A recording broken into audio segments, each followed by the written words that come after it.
Hello, my dear CFA friends. So, stop overthinking if you are doing CFA level 1.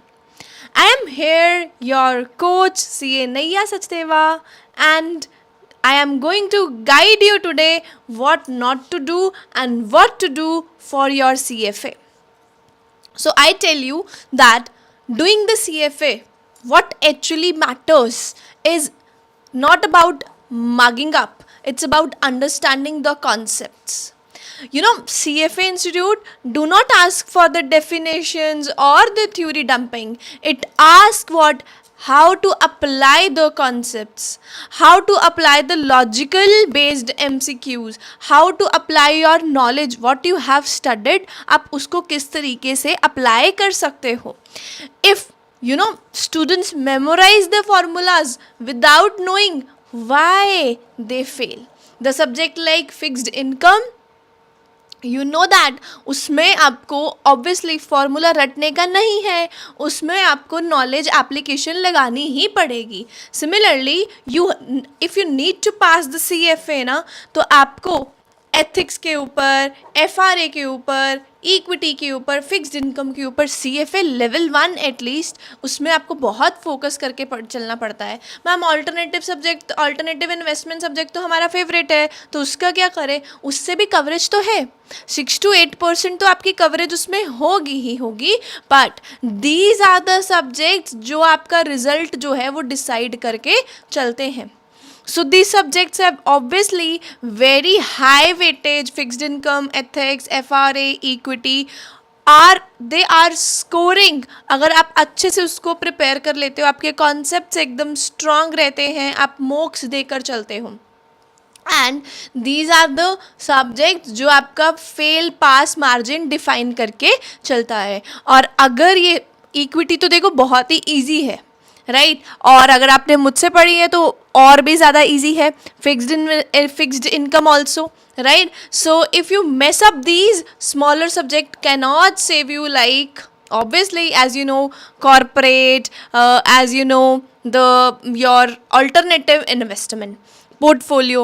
You don't need to top every subject, you need to dominate the high weight ones. I always used to say this कि आपको fixed income पे बहुत concentrate करके चलना पड़ेगा, FR पे बहुत concentrate करके चलना पड़ेगा, एथिक्स के आपके ऊपर बहुत कॉन्सेंट्रेशन की ज़रूरत होती है.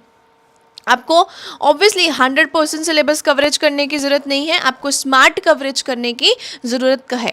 ठीक है, बहुत से CFA एस्पिरेंट्स क्या करते हैं, वो हर चीज़ पढ़ने की कोशिश करते हैं, एवरीथिंग पढ़ने की कोशिश करते हैं, बट कुछ भी अच्छे से रिवाइज नहीं कर पाते. तो revision is very much important. आपको कम से कम फिक्स्ड इनकम की 3 बार रिवीजन करनी चाहिए, क्योंकि लेंथी सब्जेक्ट है ना, राइट. सो आपको स्मार्ट कवरेज में क्या करना है, इंपॉर्टेंट LOS करके चलने हैं, जो फ्रीक्वेंटली टेस्टेड एरियाज हैं उनके ऊपर फोकस करके चलना है, राइट.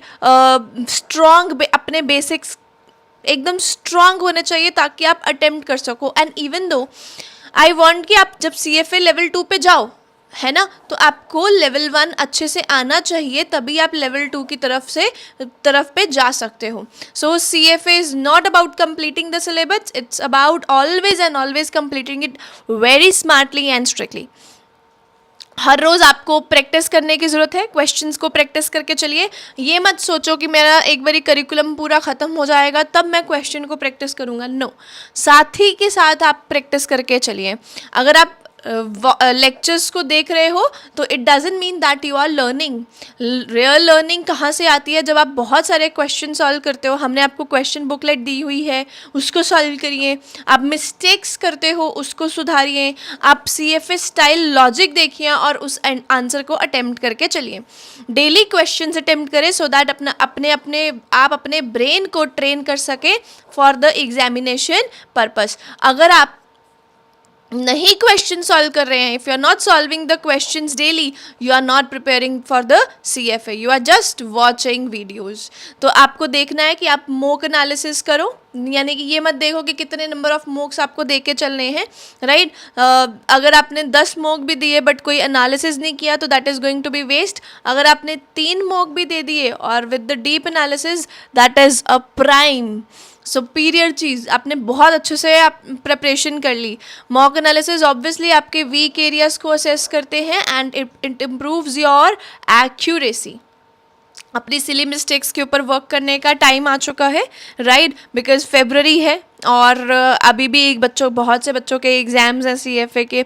तो मॉक्स don't make you better, analysing the mock does. So obviously consistency is very important. Be consistent. अभी 15-16 दिन में बच्चों के एग्जाम्स हैं, राइट. तो CFA हमेशा नॉट द CFA कौन क्लियर करता है? Not the smartest student but the most consistent one.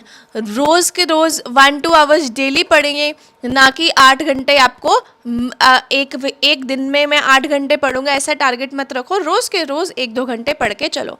You don't need to be brilliant, you need to be very consistent. If you want structured CFA level 1 plan, you need to follow me and join my class. And for joining my class, you have to message at 9111 9565 and 95.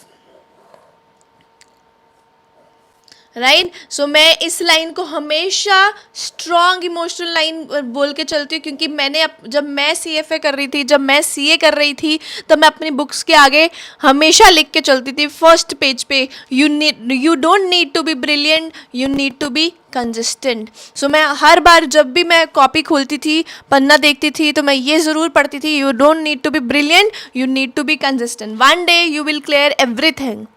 अगर तुमसे नहीं होगा तो किससे होगा, right. So all the very best. Do your life के best paper attempt करके आओ, ठीक है.